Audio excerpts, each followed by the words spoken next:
Boa noite, irmãos. A paz do Senhor reine no seu coração hoje e sempre.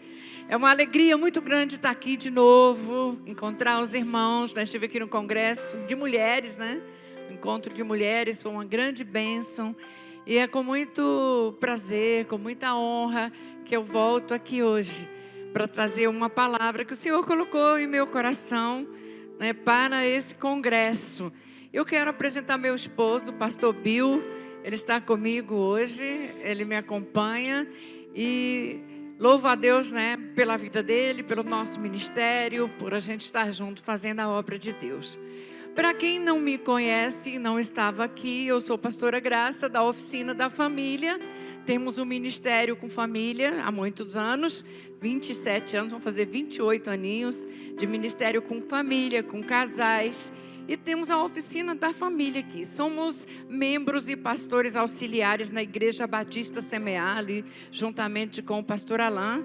E trabalhamos com a Oficina da Família como um ministério nosso, um ministério próprio, onde ministramos para casais, ministramos cursos para mulheres, para homens, cursos bíblicos. E faço aconselhamento ali com cura interior. Esse é o chamado, essa é a vocação que Deus me deu.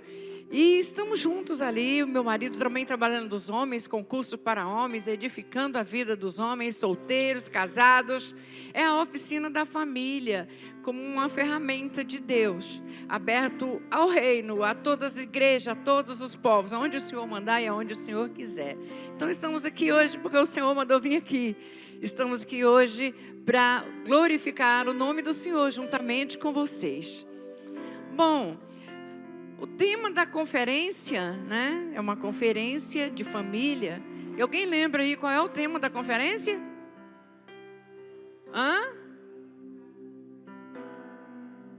Vamos falar alto? Minha família curada na presença do Senhor. Foi esse tema que vocês mandaram para mim. Esse é o tema dessa conferência. Minha família curada na presença do Senhor. Abra sua Bíblia aí em Colossenses 3:13.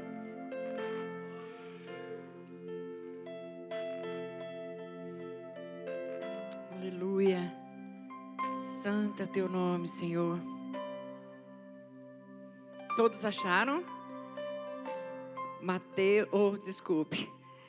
Eu dei aula de Novo Testamento a semana inteira, né? E introdução aos evangelhos, e foi uma grande bênção, e eu fiquei impregnada, glória a Deus, impregnada de evangelho, de Lucas, de João, de Pedro. Então toda hora eu estou falando do evangelho do Senhor, do nosso Senhor Jesus Cristo.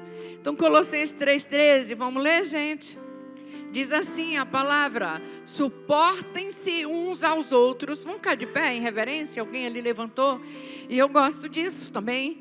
Eu acho que em reverência à palavra de Deus, a gente pode sim ficar de pé para ler a palavra juntos, né? Coletivamente aqui na igreja.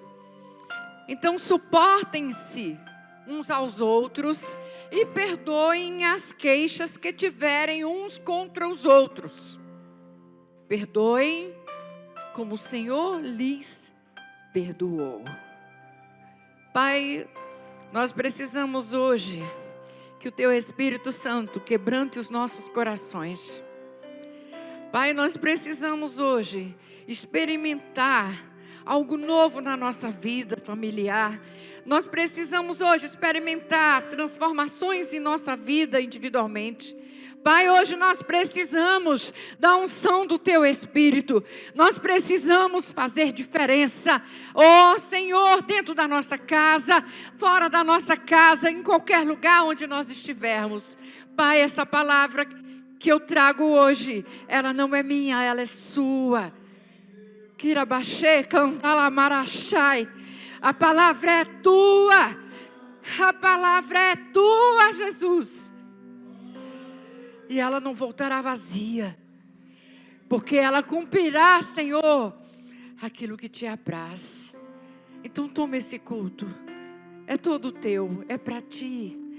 Senhor, a palavra é tua e nós somos teus. Cada um aqui é teu, Senhor. Tenha liberdade Pai, tenha liberdade de tocar no mais profundo de nossas almas, do nosso coração. Tenha liberdade, Senhor, de fazer milagres hoje aqui. Tenha liberdade, Senhor, de fazer, Senhor, acontecer coisas que glorifiquem o Teu santo nome. Tenha liberdade, Espírito Santo, para curar, para transformar. Tenha liberdade, Espírito Santo, para ministrar aos nossos corações. Há poder de Deus nesse lugar. Há uma graça do Senhor neste lugar. Oh, Pai, que cada um possa sentir a Tua presença, como eu sinto aqui no altar a Tua presença. Pai, toca jovens, crianças, velhos, homens, mulheres. Senhor, toca nesta hora, por meio da Sua palavra, no nome de Jesus. Amém? Amém. Oh, glória. Buscando a palavra de Deus, hoje eu tive muitos momentos difíceis. Eu estava preparando tudo para pregar. E daqui a pouco eu não salvei. E meu computador travou inteiro. Eu entrei em desespero. Eu perdi tudo. Aí comecei a fazer tudo de novo. Mas era essa a mensagem. E eu sentia que o inimigo era travado. Sabe, o meu raciocínio travava. As coisas iam ficando difíceis. Eu falei, Senhor, tem misericórdia. E eu fiquei de 10 da manhã a 18 horas para trazer essa mensagem. Essa mensagem não é minha. Essa mensagem é do Senhor. Então abre o seu coração, porque Deus vai falar com você. E o tema que o Senhor me deu para essa mensagem é perdão, a cura para a família. Quem recebe? Aleluia! Perdão, a cura para a família. Família. O que é a família? Família é obra-prima de Deus. Ouviu? Família é obra-prima de Deus. Falamos que família é projeto de Deus. E quando nós pensamos em projeto, projeto não é uma coisa que acontece de um dia para o outro. A família nasceu no coração de Deus. A família foi planejada desde a eternidade pelo Senhor. A palavra diz que o sangue de Jesus foi conhecido desde antes da fundação do mundo. Quando Deus colocou o homem no jardim do Éden, todo o projeto do Senhor já estava pronto, consumado. Sabe quando o Senhor colocou Eva e o seu marido no jardim? Você estava lá. Sua família estava lá. Eu estava lá. O Senhor estava realizando seu grande sonho. A gente hoje falou que Deus realiza os nossos. Mas Deus também sonha com a gente. Deus projetou, Deus sonhou. E Deus, que é Deus Todo-Poderoso, realizou o seu sonho. Então a família, o homem, a mulher, é a brilhante criação de Deus. Depois que tudo que Deus fez, Ele faz o homem, e faz a sua imagem, e faz a sua semelhança.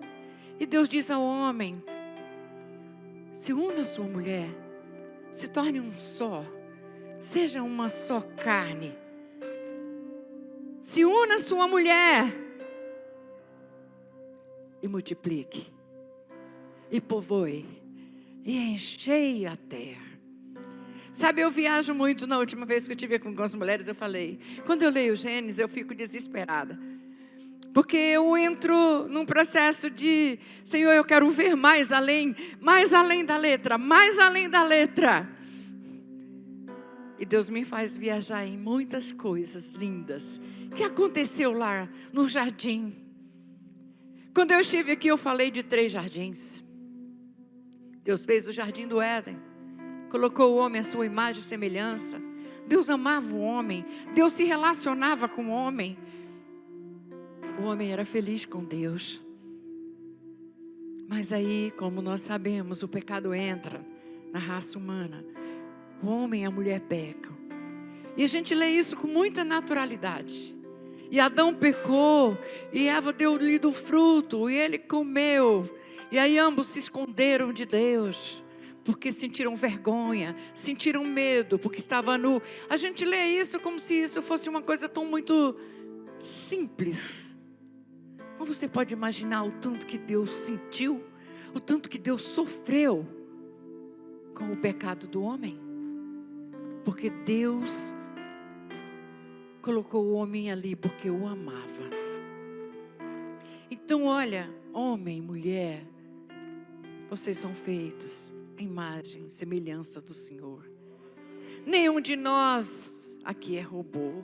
Nenhum de nós aqui é feitura de qualquer outra coisa, senão filhos amados de Deus. O Senhor nos buscou, nós nos perdemos através de Adão, separamos de Deus, mas o próprio Deus providencia um segundo jardim, e é o jardim do Getsêmani. E é lá, naquele jardim, que Jesus toma a decisão de que nós não ficaríamos mais afastados de Deus. É lá que Jesus dá a sua vida por nós, para que nós pudéssemos nos tornar filhos de Deus, assim como era antes. A gente fala, pastora, mas não foi na cruz? Na cruz tudo se consuma. Mas Jesus decide antes. A Bíblia fala que ele suou sangue. A Bíblia diz que ele teve angústias. Ele precisava decidir. Ou ele se entregava. Porque ninguém matou Jesus. E a gente fica procurando, quem matou Jesus? Foi os soldados? Foi Pilatos? Quem matou Jesus? Foi os sacerdotes? Os sumos sacerdotes? O povo? Quem matou Jesus? Ninguém matou Jesus. Ele se entregou por mim e por você. Ele disse, eu vou dar a minha vida para reavê-la. Eu a dou. Jesus escolheu me salvar. Jesus escolheu te salvar. Jesus escolheu nos fazer filhos de Deus. Jesus escolheu nos colocar na família de Deus e como família de Deus. Jesus lindo, maravilhoso. Ele diz, o meu Pai, o vosso Pai, o meu Pai, o vosso Pai, o meu Pai, o vosso Pai. Jesus vem revelar a Deus como Pai. Deus é seu Pai? Você vê Deus como Pai? Irmãos, nós precisamos valorizar tudo que Jesus conquistou na cruz para nós. A gente até canta isso, né? Tudo que Jesus conquistou na cruz é direito nosso, é nossa herança. A gente canta, levanta as mãos. E por que que a nossa vida não condiz com o que a gente canta? Por que que a nossa vida não condiz com o que a gente prega? Por que que a nossa vida não condiz com o que a gente vive? Jesus na cruz, no segundo jardim, nos leva de volta para Deus. E a palavra diz, ele veio para o que eram seus, e os seus não receberam, mas a tantos quanto receberam, deu-lhes o poder de serem feitos filhos de Deus. Você é filho de Deus. Você é filha de Deus. Você é família. Você é filho de Deus. Se tornou uma só carne, com ela filha de Deus, para gerar filhos para Deus.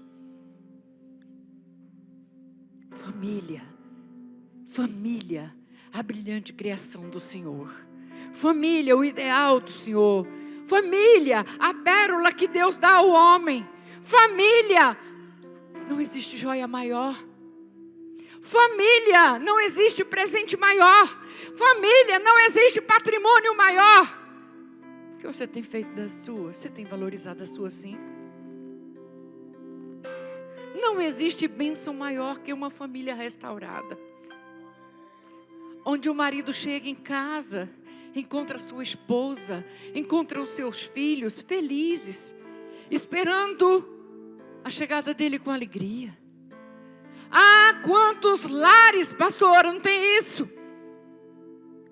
Quantos lares estão marido chegando, esposa, para brigarem? Tem lugares, ou residências, ou lares, que são verdadeiros infernos, da hora que acorda, da hora que dorme. E eu estou falando de crentes. Eu não estou falando de lares do mundo, não. Tem lares do mundo que estão vivendo muito mais em paz do que lares cristãos. O diabo tem conseguido destruir muitos lares cristãos. O Senhor ama a família, mas a família está doente. As pessoas estão doentes, maridos estão doentes, esposas estão doentes e criando seus filhos doentes. Pastora, sabe, quando nós casamos com o ideal. Ficamos enamorados, oramos, ou às vezes não, para casar. Começamos a namorar, ficamos noivos e nos preocupamos com o buffet, com a ornamentação da igreja, com o vestido de noiva, com o melhor terno, com o melhor local, espaço. Nós nos preocupamos e trabalhamos 1 ano, 2, 3 para casar. Encontrei o ideal. Mas a gente não trabalha, não investe no relacionamento para aprender a ser marido, para aprender a ser esposa. Aí, faltando 1 mês para casar, pastora, nós queremos fazer um curso de casamento. Você trabalhou 4 anos com buffet, com isso, com aquilo outro, o chique, o carro, tudo. Mas em 1 semana, você quer fazer um curso de noivos. E aí a gente chega e fala algumas coisas, o que é o casamento, o que é a vida conjugal, em 1 semana. Todos os investimentos nas coisas. Olha, Deus está mudando um bocado de coisa que eu não ia falar. E aí, a gente não ora junto. A gente não cria uma intimidade antes, espiritual. Muitas vezes nosso casamento começou na carne, começou do corpo para a alma e por último, o espírito. E aí a gente casa, não tem comunhão. E aí a gente casa, a gente não consegue orar junto. E aí a gente casa, o amor esfria, porque ele foi gerado na carne, ele não foi gerado no espírito. Isso é uma inversão de Satanás. O servo de Deus, a serva de Deus, tem que começar um relacionamento no espírito. Primeiro no espírito, depois na emoção ou no emocional, e depois, por último, em santidade. Durante todo esse período, o corpo, a entrega. Tem jovens me ouvindo aqui hoje, então presta bem atenção nisso. E tem casais que começaram errado e que hoje tem muitos problemas porque começaram errado. Fizeram sexo antes do casamento, fizeram tudo antes do casamento, namoraram 4 anos, 5 anos, não casaram, não tiveram compromisso com Deus, não tiveram compromisso com sua fé, não tiveram compromisso um com o outro, e protelaram. E aí quando casou, não deu certo. Eu estou com um monte de gente que me procurando, que namorou 4 anos, que namorou 7 anos, que namorou 8 anos. Eu estou tratando um monte de casamento, que agora casou com 1 ano e quer separar. Por que será, hein? Não teve estrutura. Não tiveram intimidade espiritual. Não tiveram um amor firme. Porque depois que passou tudo, não tinha mais novidade no casamento. Não tinha mais nada. E agora as pessoas estão frustradas, infelizes. Todos nós buscamos o ideal e casamos e encontramos o real. E quando eu encontro o real, eu falo: Deus, não é essa mulher. Não foi essa. Não é igual. Deus não é esse homem. E eu quero dizer para você: quanto maior foi a sua expectativa do ideal, maior será a sua decepção. A gente casa com o ideal e encontra o real. E aí o que eu faço? Agora chegou a hora de amar. Agora chegou a hora de amar. Aí é que vem o amor. Porque o amor tudo suporta. O amor tudo crê. É o amor de Deus. Aí eu passo a exercitar amor. E esse amor me diz que eu tenho que respeitar as diferenças. E esse amor diz que eu tenho que me entregar. E esse amor diz que eu não preciso pedir nada em troca. E esse amor diz que eu não preciso arder em ciúme. E esse amor diz que eu não preciso competir com o outro. Amor é exercício. E exercício diário. O contrário disso é egoísmo. O egoísmo quer tudo para si. Quando o ego é o centro, o egoísmo é a regra. Mas quando o amor é o centro, quando o Senhor é o centro, o amor é a regra. Então preste atenção. Cura interior na família faz com que ela se torne uma família agradável. Quando a família é curada, as gerações são curadas. Quantas famílias estão passando de geração em geração os conflitos familiares, as maldições hereditárias? Quantas famílias passando de filho para filho há muitas gerações? Maldições familiares, heranças geracionais. Uma família saudável é o que Deus quer para cada um de seus filhos. Quando a família é curada, suas gerações são curadas. Deus pediu a Israel que preservasse a bênção da santidade do caráter na família, para que ela não se dissolvesse. Então, uma família saudável, os integrantes têm, além do desejo de servir a Deus, terá o prazer de servir um ao outro, de servir a família, de servir a sociedade. Então, amados, Deus busca famílias saudáveis. Deus quer que a sua família seja saudável. E eu quero dizer para você, isso não implica que você não vai ter que enfrentar guerras na sua família, na sua casa, dificuldades, problemas. Não.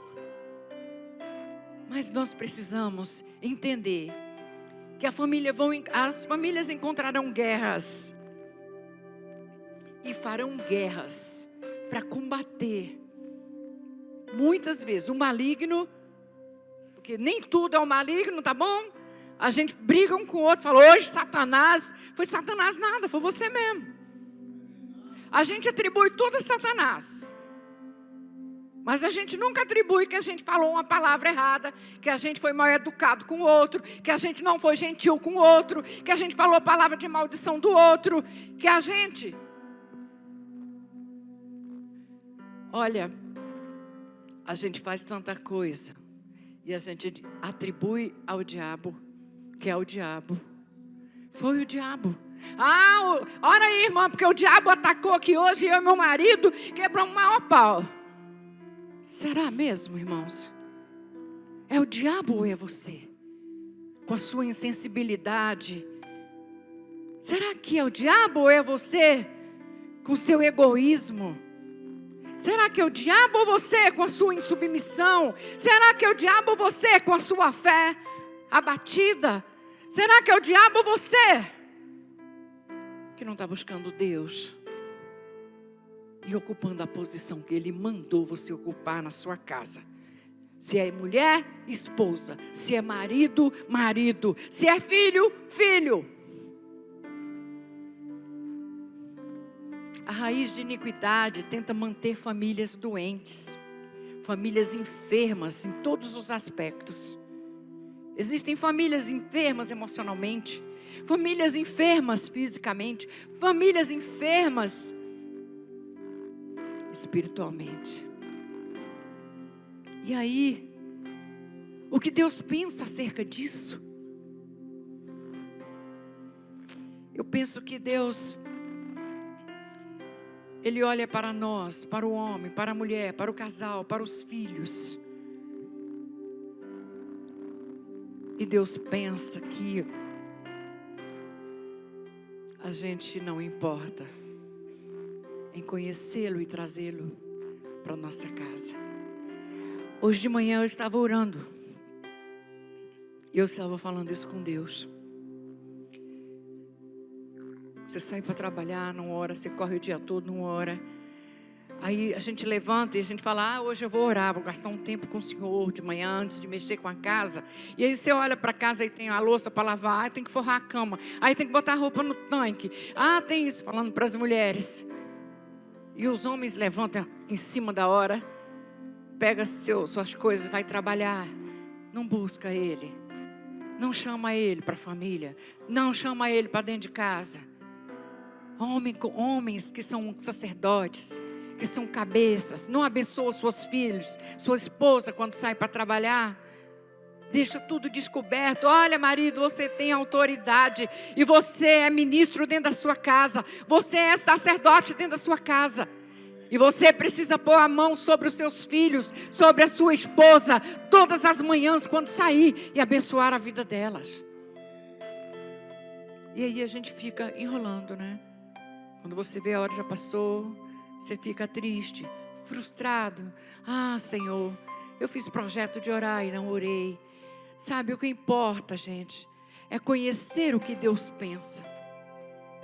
Toda vez que você for fazer alguma coisa, que a família for fazer alguma coisa, o que importa é o que Deus pensa. Pergunta o Senhor, o que é que o Senhor pensa? E não o que é que o povo vai pensar, o que é que os irmãos vão pensar, o que é que a família vai pensar, o que é que a igreja vai pensar. Todo mundo preocupado com o que os outros vão pensar, com o que a sociedade vai pensar. E não pensam em conhecer o que Deus pensa. Família é muito importante para Deus, e Ele quer interagir comigo, Ele quer interagir contigo, Ele quer interagir com seus filhos, Ele quer interagir na sua relação matrimonial. Então nós que cremos como cristãos que Deus criou a família, saiba que Deus espera que a nossa família seja um lugar de refúgio, seja um lugar de alegria, seja um lugar de equilíbrio, que a nossa família seja um lugar de esperança e não de desesperança. Quantas famílias são lugares de angústia, de desesperança, de confusão? Deus espera que a nossa família seja um refúgio, seja um lugar de paz, de alegria, de equilíbrio. Sabe, muitas vezes lá em casa, a gente sempre consagrou nossa casa a Deus, e nossa casa sempre foi uma casa onde as pessoas entram e sentem a presença de Deus. Nós ungimos a nossa casa quase que sempre, todos os dias. Nas portas, nas janelas. Pastora, mas isso não é exagero? Não é. Isso é consagração, isso é separação. E sabe, as pessoas chegam lá em casa, sentam, começam a conversar. Nossa, mas aqui é tão bom. Aqui tem uma paz, pastora. Sempre, desde que nós casamos, a nossa casa foi lugar onde as pessoas entraram e sentiram a presença de Deus e sentiram paz, porque todos os dias a nossa casa é consagrada a Ele. Ele é chamado todos os dias para fazer parte da nossa vida familiar, conjugal. Mas olha, isso tudo que a gente está vivendo, essa loucura da sociedade, as interferências da sociedade, e a gente, em vez de moldar ao Senhor, a tudo que a palavra diz, a gente termina se moldando ao mundo, se incomodando com as coisas de fora e não com as coisas de dentro. E nesse caso, existem várias ameaças que colocam em risco a harmonia da família. Não são poucas as ameaças. E essas ameaças vão provocando as feridas, sabe? Vão se tornando em causas que provocam feridas dentro de casa, que precisam ser curadas. Muita gente na família precisando ter família curada. Porque não se entendem, parece que não falam a mesma língua. No seio da família acontecem muitas coisas. E uma das coisas que eu quero falar é a rejeição. Eu não posso pregar aqui hoje sem falar de novo sobre rejeição. Porque, olha, a cada 10 que se assenta na minha frente para falar, para aconselhamento, que está com problema, pelo menos 8 teve um problema de rejeição em casa. Mas pastora, como é que é isso mesmo? Isso acontece, meus amados, quando o pai rejeita o filho. Isso acontece quando o pai não gosta do filho, porque esse filho tem um comportamento negativo. Isso acontece quando não há acordo. Isso acontece quando sua filha não corresponde às suas expectativas. Isso acontece porque tem manias dentro de casa. Isso acontece porque tem invejas. Muitas vezes filho ou filha rejeita o pai, rejeita a mãe, rejeita o pai porque o pai é grosseiro, rejeita o pai porque tem medo dele, rejeita o pai porque o pai não é presente, rejeita o pai de várias formas, rejeita os pecados do pai. Tem filhos que rejeitam os pais porque fumam, porque bebem. Tem esposa que rejeita o marido, até nas situações sexuais, conjugais. Tem esposo que rejeita a esposa. E a gente encontra isso todos os dias na família. São palavras, são ataques verbais. Então a rejeição provoca rupturas de relacionamentos. Ah, mas será por que meu filho está assim? Converse com ele. Converse com ele. Ah, por que meu marido está assim? Converse com ele. Porque em algum momento pode ter havido uma ruptura interior, sabe? Ruptura de laços no relacionamento conjugal, familiar. E sabe quando há rupturas, o que acontece?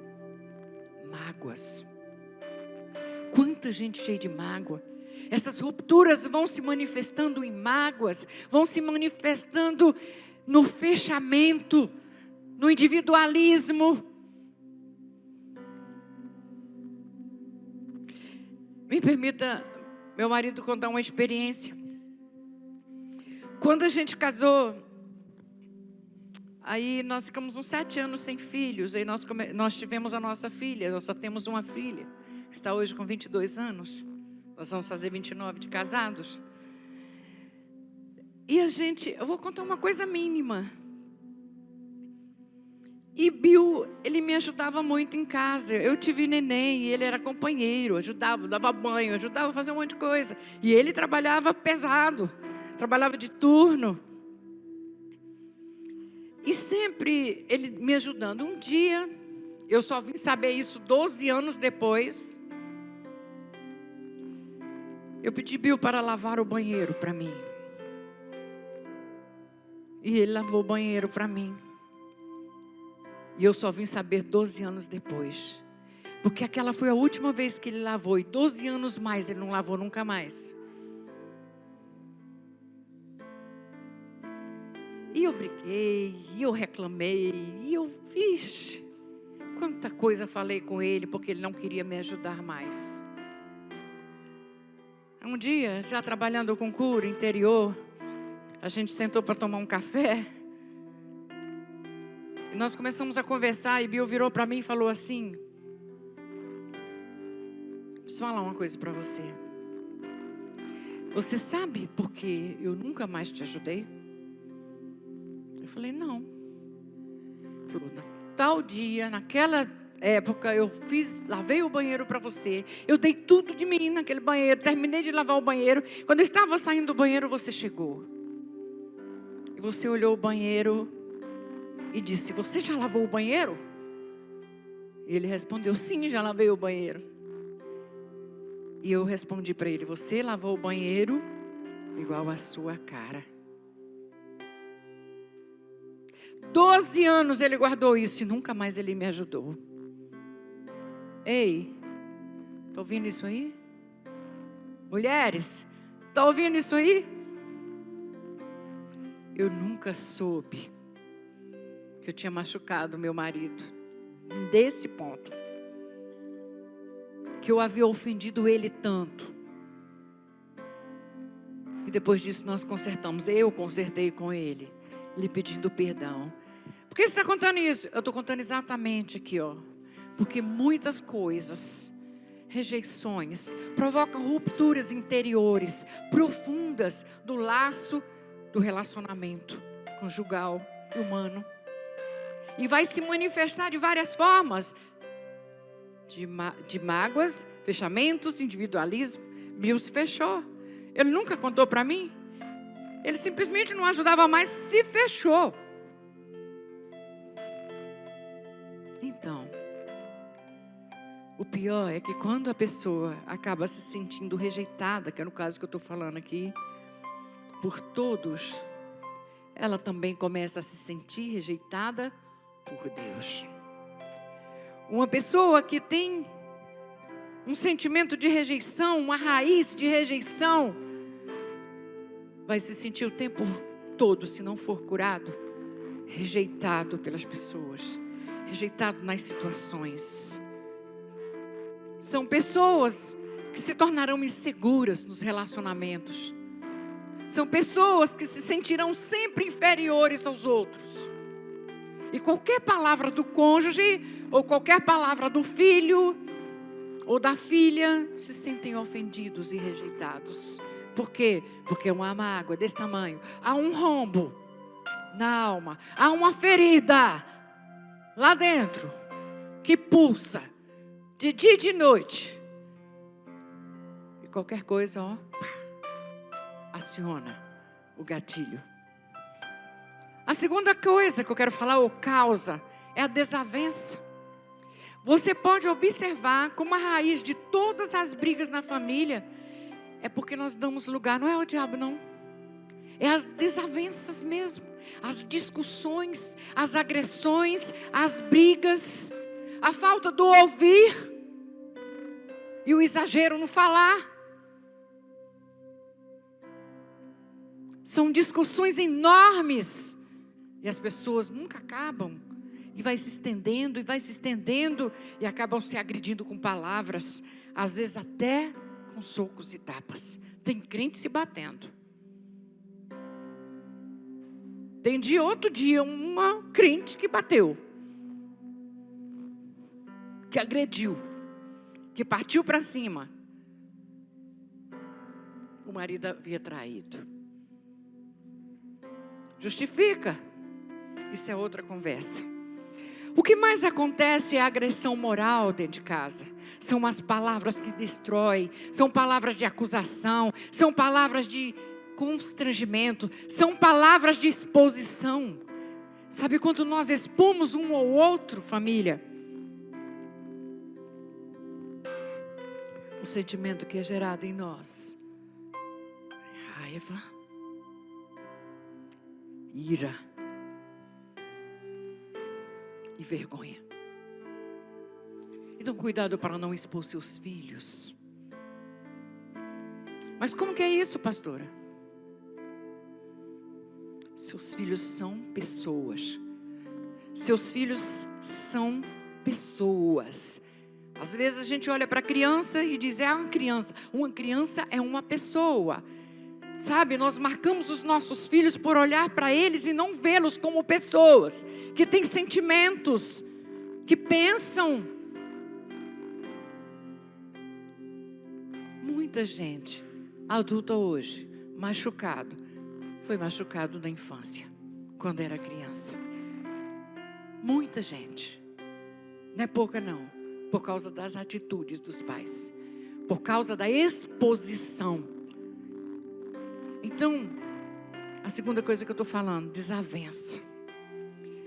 Palavras de agressões verbais, ou agressões verbais com palavras que danificam a alma, que rouba a singularidade da mulher, que rouba a singularidade do homem.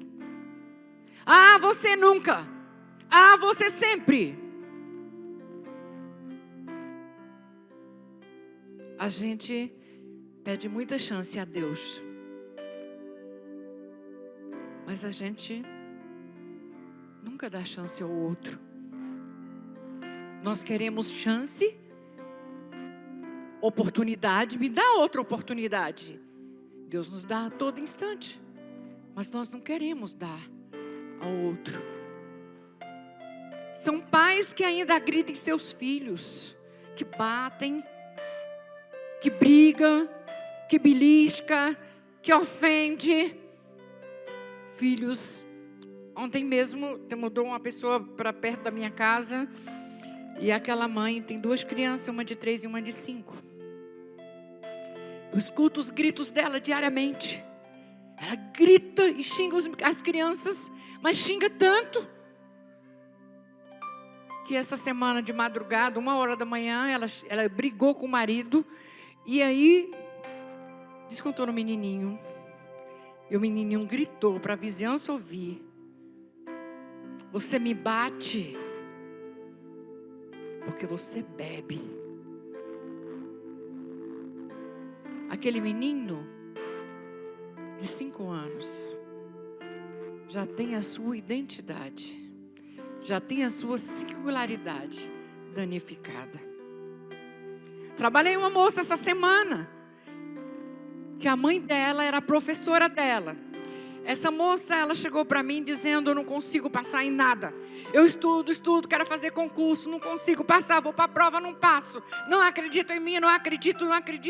Chegou chorando. Falei: olha aqui, vamos conversar. Começamos a encontrar, e nós chegamos numa situação. Não aconteceu nada, fui buscando a infância dela, nada. Chegamos numa situação. Ela disse, eu falei: como foi sua vida na escola? Me conta um pouco da sua escola. Aí ela falou: não, foi normal, foi igual de criança, foi normal. Eu falei: peça a Deus para trazer a sua memória. Sabe o que ela lembrou? Ela foi aluna da mãe dela. Sabe o que aconteceu? Um dia, a mãe dela fez uma pergunta, chamou ela no quadro e fez uma pergunta, uma conta. E ela não acertou. A mãe dela bateu nela, na frente da turma. A mãe era a professora. Eu perguntava para ela: o que você sentiu, meu bem? Ela chorava muito. Vocês imaginam o que ela sentiu? Envergonhada. Daí para frente se tornou incapaz. Daí para frente começou a se sentir inferior. Daí para frente se encheu de medo. Daí para frente não conseguia raciocinar diante das questões. Olha onde estava isso. Ia fazer concurso, olhava para as questões, entrava em desespero. Por quê? Porque ela viveu isso aos gritos da mãe, na frente de um quadro. A mãe professora. E aí veio tanta coisa. A mãe ia ensinar para casa, beliscava. Tenha paciência com seus filhos. Sabe, você ensina com a sua vida. A sua vida precisa falar mais do que qualquer ensino que você dê aos seus filhos. Não compare um filho ao outro. Cada um tem sua singularidade. Cada um tem sua facilidade. Cada um tem sua dificuldade. Ei, mãe, pai, veja o que você está fazendo com seus filhos. Eles serão os adultos de amanhã. Sabe, muita gente chega para mim e diz: pastora, eu não sei o que eu fiz para esse menino estar desse jeito.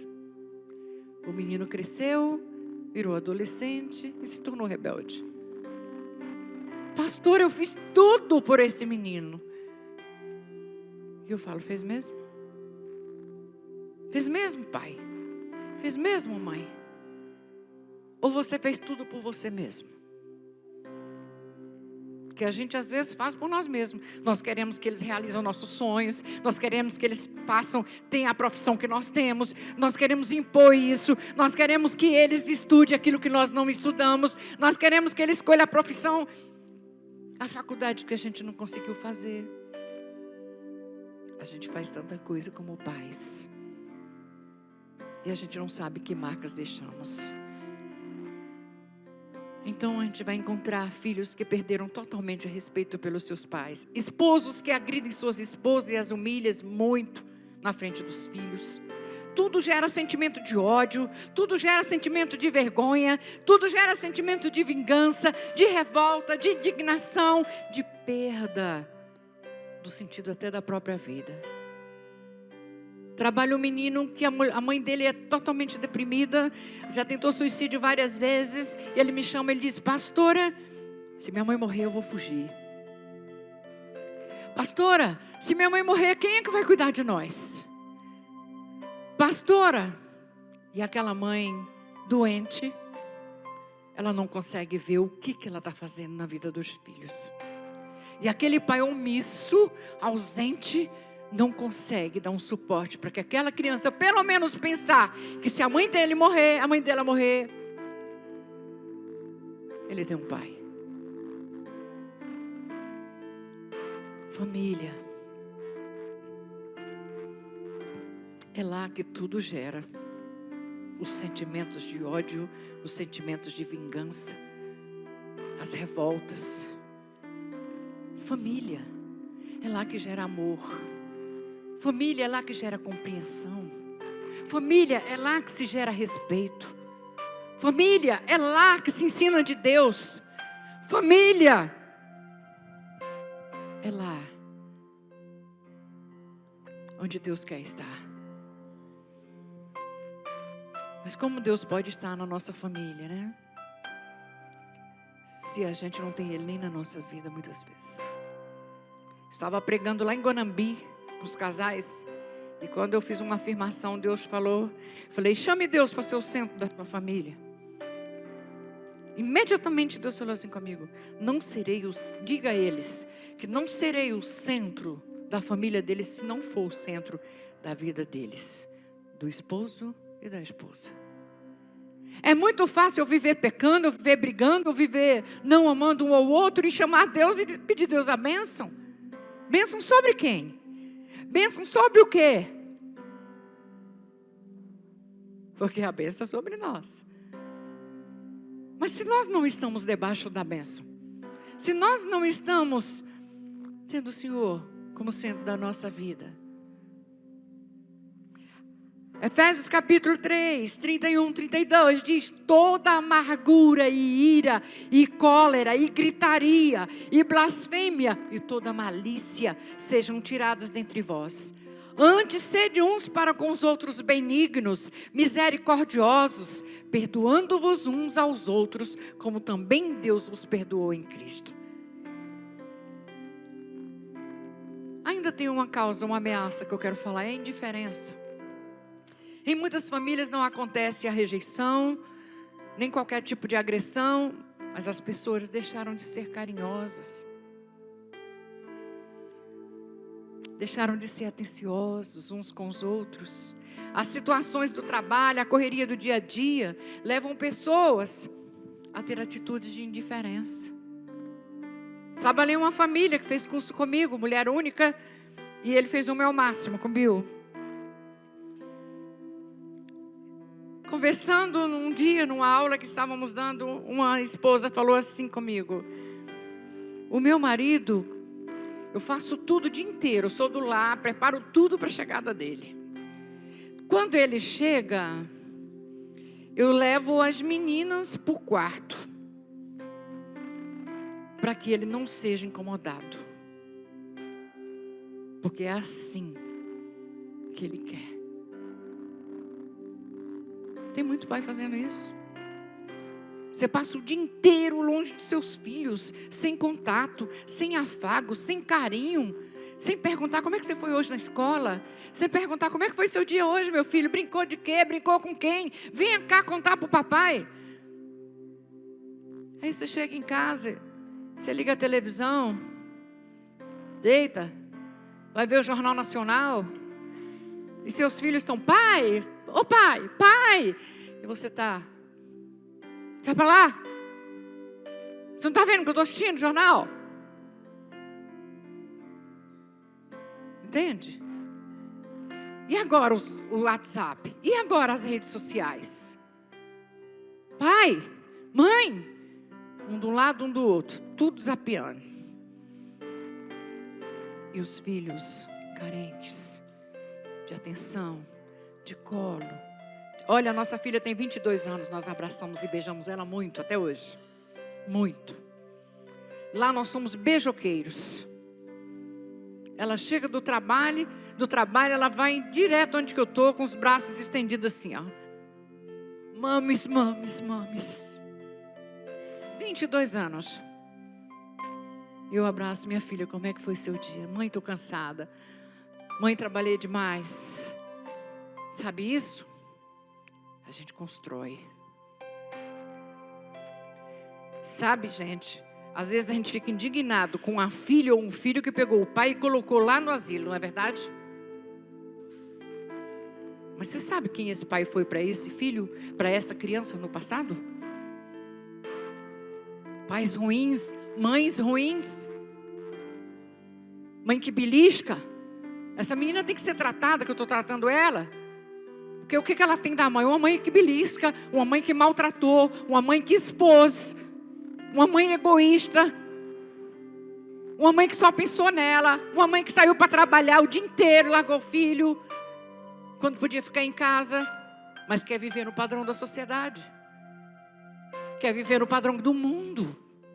Ah, não, pastora, eu vou trabalhar porque eu quero dar conforto.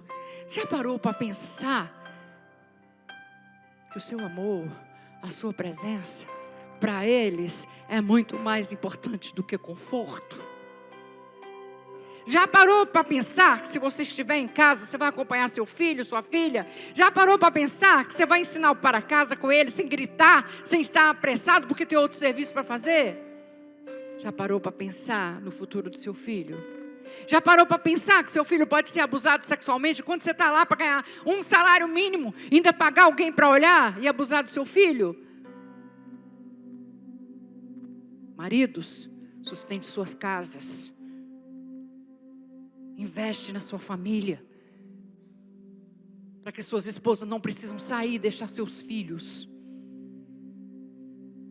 Maridos, vocês são provedores, diz a palavra de Deus. É você que paga água, luz, aluguel, comida. Bill costuma falar, quando a gente está falando para casais, que quando você tirou ela da sua casa, o pai dela dava água, comida, casa, cama, dava tudo. Dava o dinheiro do salão, dava o dinheiro do batom. Aí você diz: isso aqui eu compro, isso aqui é você. Batom não, eu não vou. Até o batom o pai dava. Você tirou ela de lá. Pensa bem. Marido é provedor. Sabe, eu atendi uma moça trabalhando no salão, fazendo a minha unha. Eu comecei a falar de abuso sexual, e ela começou a chorar. Falou: pastora, tem 2 semanas. Eu estava aqui no salão, eu trabalho até 7 horas, e minha mãe trabalha até às 18. Meu filho fica na creche, mas 5h30 eu tenho que buscar ele. E eu pedi para minha vizinha, uma moça de 17 anos, buscar meu filho.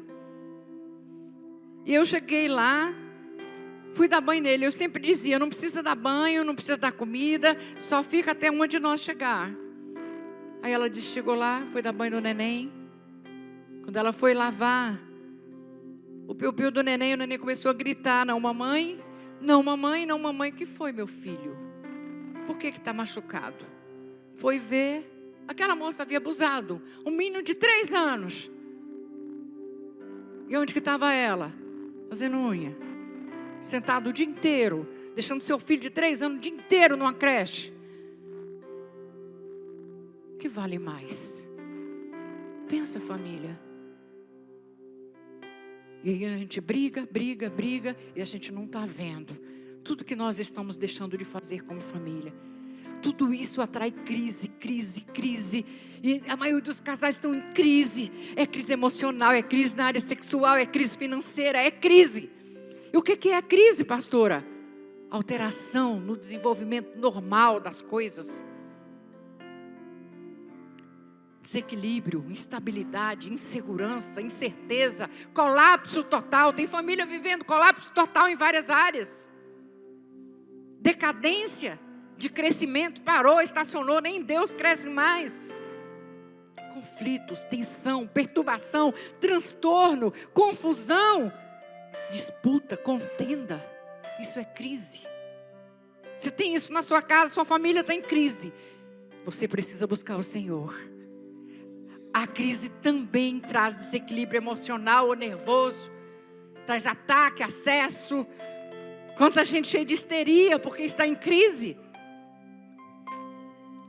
A crise traz situações difíceis, adversidades, aperto, apuro. Mas é uma crise que reflete a crise conjugal, a maior crise, que é a crise de perdão. A crise de perdão na família reflete uma crise conjugal. A crise conjugal reflete uma crise espiritual.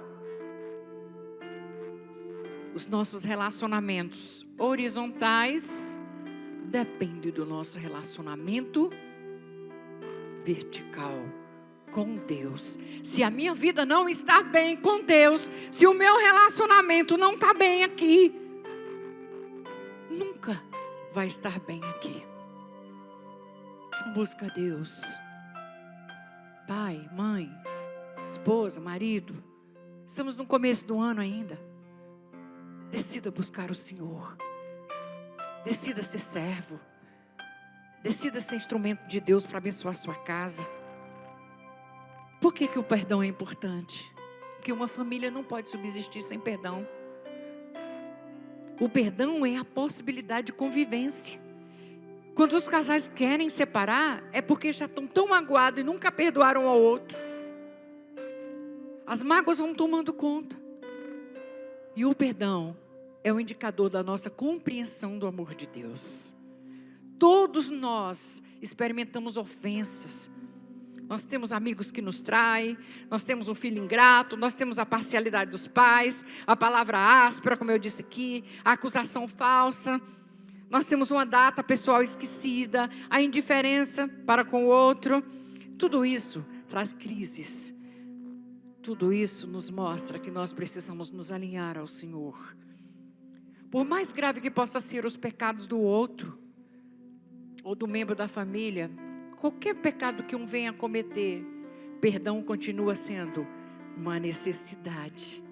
A necessidade do perdão, se não for satisfeita, a situação dos envolvidos irá piorar. E não é o tempo que vai resolver. Muitas vezes a gente fala, não, com o tempo isso vai melhorar. Com o tempo resolve. Não resolve. Tempo não resolve mágoa. Tempo não resolve ressentimento. Pelo contrário. Tempo não resolve problemas. Só o perdão é capaz de fazê-lo. Pedir, dar e aceitar perdão é uma necessidade vital para a saúde emocional, espiritual e até física da família. Perdão é uma questão de escolha. Eu escolho perdoar, você escolhe perdoar. É uma decisão minha, sua. Perdão é cura. Podemos perdoar ou nos tornarmos ressentidos. Podemos amar ou odiar. Nós precisamos saber o que nós queremos. Nós precisamos saber se nós queremos romper ou não romper, ou permanecer como estamos. Se eu escolho a primeira, que é amar, vai me levar à liberdade constante, de uma vida de sinceridade. Mas se eu escolher odiar, inevitavelmente, eu vou me tornar escravo da mágoa, do ressentimento. A primeira, se eu perdoar, resulta em crescimento espiritual. A segunda, em amargura. E é daí que existe muita gente com muitas raízes de amargura. Quero ainda falar de ofensas comuns na família. Papéis não assumidos é uma ofensa comum na família. Maridos que não assumem uma liderança em amor, que não disciplinam dos filhos, que não dá a direção espiritual da sua casa, que não dá o sustento do lar. Esses maridos que não assumem os papéis, causam ofensa na sua família, na sua esposa e na vida de seus filhos. Esposas devem aos seus maridos submissão e respeito. Devem aos seus filhos o cuidado da casa, o apoio, o estímulo, a orientação dos filhos. Filhos, honra e obediência a seus pais. Ah, pastora, mas se minha mãe estiver errada, honra e obedece a sua mãe. Honra e respeite a sua mãe. Pais, oriente e discipline firme e amorosamente, e com coerência, e sem ira, e sem raiva, os seus filhos. Dê a eles suprimentos emocionais, materiais e espirituais. Seja exemplo. As negligências, as necessidades básicas trazem muitas dores, traz muitos sentimentos de rejeição, de mágoa. Dos maridos para a esposa, respeito, realização sexual. Das esposas para os maridos, carinho. Ao contrário, carinho, proteção, atenção e amizade. Dos filhos, atenção, tempo, amizade. Dos pais, dos filhos para os pais, obediência, boa conduta. Falhas pessoais, esquecimento das datas, promessas, tudo isso machuca. Egoísmo, ira, agressão física, como eu disse, verbal. Ah, você nem lembrou do meu aniversário. Que dor, que sentimento. Então lembre das datas, elas são importantes. Elas movem o nosso coração em amor. Da mesma forma que elas nos causam decepção, tristeza por não ser lembrados. E tudo isso, meus amados, vai causar em nós ressentimento, rejeição, tristeza, culpa, medo, ódio, complexo de inferioridade, tudo isso aí. Mas o perdão pode resolver tudo isso. Hoje é dia de perdão aqui nesse lugar. Eu sei que cada um se viu no que eu estou falando. Alguns não se viram, porque não são. Mas eu quero dizer para você que perdão pode resolver todas as dificuldades da nossa família. Porque Deus quer a nossa família feliz. Porque Deus ama a sua família. Deus quer ver você, seu marido e seus filhos abençoados, servindo ao Senhor. Então tome cuidado. A palavra fala, se teu irmão pecar contra ti, repreenda. E se ele arrepender, perdoe-lhe. Se pecar contra você 7 vezes, você perdoa. Se disser estou arrependido. Então o apóstolo, ele diz que o perdão aumenta a nossa fé. Se você tiver fé do tamanho de uma semente de mostarda, poderão dizer a essa moreira, arranque-se e plante no mar. Então o perdão é unilateral. Ele não depende dos méritos do ofensor. Ah, não vou perdoar não, porque ele não pediu perdão, foi ele que errou, foi ela que errou. Perdão independe dos méritos do outro. Família, como é que é? Restaurada, sarada, curada na presença do Senhor. É possível. Por meio do perdão. Se sua família está doente, é hora de você consertar. Através do perdão. Nada mais pode resolver a sua vida conjugal e familiar, senão o perdão. Deus nos ensina isso. Eu quero nessa noite desafiar a tomar coragem de deixar que o perdão traga cura para a sua vida agora. Você tenha coragem de deixar o Espírito Santo restaurar você. E você vai dizer, pastora, mas a dor é muito grande, eu não consigo, eu já tentei. A gente não consegue perdoar sozinho, não. Mas com o Espírito Santo em nós, a gente consegue. Se nós buscarmos isso do Espírito Santo, Ele nos dará força para isso. Eu vou pedir que você fique de pé um pouquinho. E que cada família que está aqui se junte. Olha um para o outro. Quem está aqui, que está longe do familiar, encosta na sua família. Os casais, virem-se um para o outro. Gente, presta atenção. Olha que família linda que você tem. Olha aí que família linda que Deus te deu. Por que não amar o outro do jeito que o outro é? Por que não liberar perdão para o outro? Vamos fazer esse concerto? Tem alguma coisa para você falar para ele? Filha, filho, tem alguma coisa para você falar, marido, esposa? Tem alguma coisa, pais, para falar para os seus filhos aí hoje? Dizer, olha, eu errei, por favor, me perdoe. Eu errei, por favor, me perdoe. Gente, não deixe para fazer isso no caixão, não.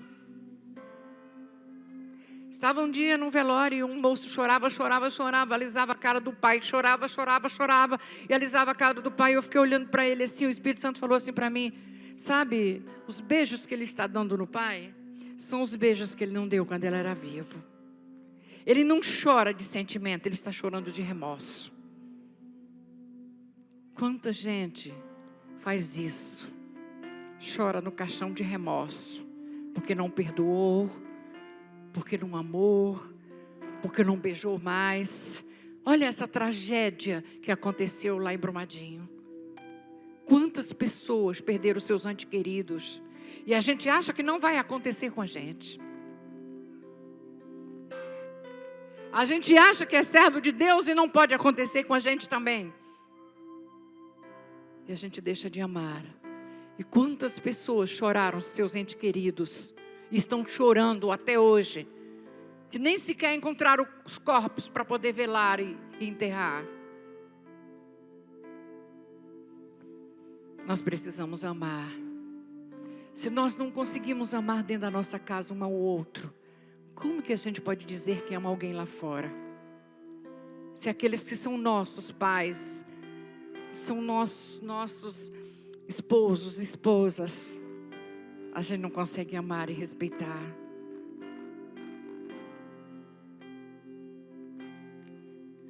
Olha, isso aqui é sério que eu estou falando, viu? Muito sério. Essa palavra não é minha, não. Essa palavra é de Deus para o seu coração. Se você tem mágoa contra o outro, conserta. A partir de hoje você vai sair daqui e vai resolver. Dentro de casa. E consertar. Porque da mesma forma que nós perdoamos, é que Deus nos perdoa, sabia? Muitas vezes você quer que Deus abençoe você, atenda as suas orações, mas a Bíblia diz que Deus não atende a oração daquelas pessoas que não perdoam. O Senhor diz, se você ligar no céu, será ligado. Se você reter, será retido. Se você soltar, será solto, e a bênção de Deus está sobre sua vida. E as suas orações serão ouvidas pelo Senhor.